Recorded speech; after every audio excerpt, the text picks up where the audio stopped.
কি করছো? ওঠে না দিদি, উঠে না ঘুম থেকে। শোনা ওঠো, এই বোন নিচে যাবে, বোন তোমাকে ডাকছে। ওঠো, আজকে পূজা, আজকে সরস্বতী পূজা, তুমি উপাস থাকবে না? ওঠো ওঠো, ওই হলুদ দিয়েছে, নিচে দিয়ে আসো বোনকে। দেখেছো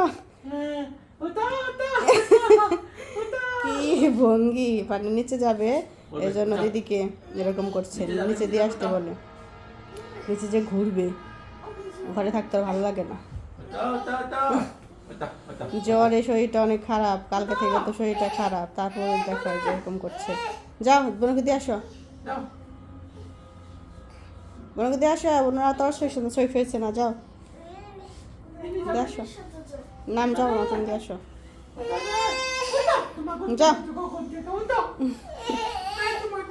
সবসময় এরকম করে, মানে কিছুক্ষণ থেকে এরকম নিচে যাওয়ার জন্য বায়না করবে, আবার ওর নিচে কতক্ষণ থাকবে তারপরে আমার কাছে আসার জন্য বায়না করবে এরকম।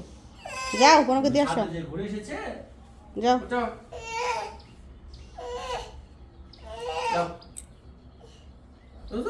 যাও যাও। আবার স্নান করতে হবে ওকে। হুম প্রচুর প্রচুর